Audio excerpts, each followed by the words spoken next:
Salut, bonjour à vous, bonjour à toi qui me regarde en ce moment et bienvenue à 3 minutes de prédication. Ce matin encore, nous allons parler de la parole de Dieu et seulement la parole de Dieu. Et ce dont nous allons parler ce matin, c'est l'histoire du jeune homme riche.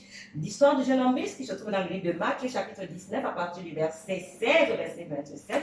La Bible nous dit qu'il y a un jeune homme riche qui est venu rencontrer Jésus. Jésus le Sauveur, Jésus le Messie, Jésus le bon, Jésus la loi. Il est venu rencontrer Jésus et il a demandé à Jésus, que puis-je faire de bon pour hériter la vie éternelle? Oh bon maître, qu'est-ce que je peux faire de bon pour que moi je puisse hériter la vie éternelle? Jésus lui dit, mais observe les commandements. Il dit à Jésus, j'ai tout observé depuis mon enfance, mais que me faut-il encore faire? Qu'est-ce qui me manque? Jésus lui dit, ah oui, va et vends tout ce que tu possèdes et donne-le aux pauvres. Donne-le aux pauvres.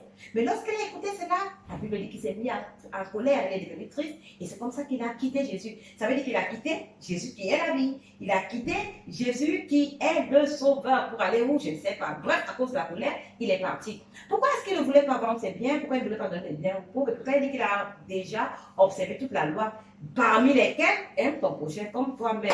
Alors, à travers cette histoire, nous pouvons nous rendre compte que nous ne pouvons pas aimer notre prochain comme nous-mêmes.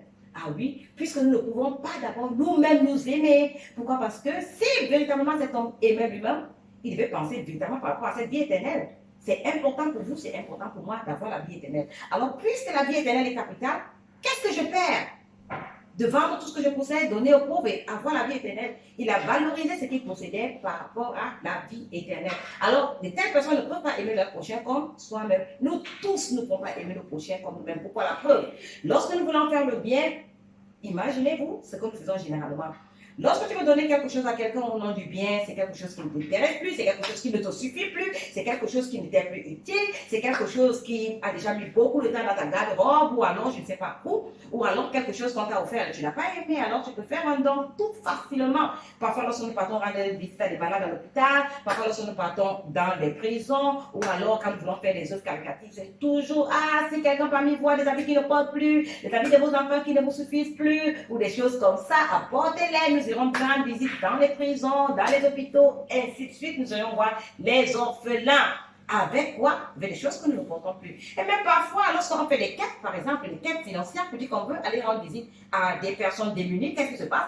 Les personnes qui conçoivent cet argent, qui perçoivent, cet argent, qu'est-ce qu'ils font? Ils groupent, ils gardent pour lui, et le reste, ils gèrent pour aller donner à ces misérables. Voici l'amour que nous disons que nous avons pour notre prochain. Jésus connaît ça exactement. Et c'est pourquoi il nous a fait comprendre que nous ne pouvons pas aimer notre prochain comme nous-mêmes. Lorsqu'il dit va vendre tout ce que tu possèdes et donne aux pauvres, ça amène à voir. Qu'est-ce que tu as que toi tu peux vendre pour donner aux pauvres? Qu'est-ce que tu as que toi tu peux vendre pour venir en aide à ceux qui sont démunis? Ah, lorsque je regarde cette histoire, je peux me rendre compte que véritablement, dans le corps de l'homme, comme on a vu la dernière fois, il n'y a rien de bon.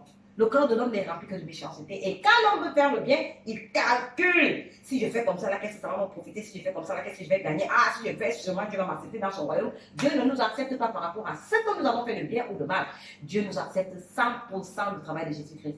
Est-ce que tu as le travail de Jésus-Christ dans ton cœur? Si tu n'as pas le travail de Jésus-Christ dans ton cœur, ton bien ne peut te conduire nulle part. Sur ce, je vous dis au revoir et à bientôt pour une autre vidéo de 3 minutes de prédication. Merci.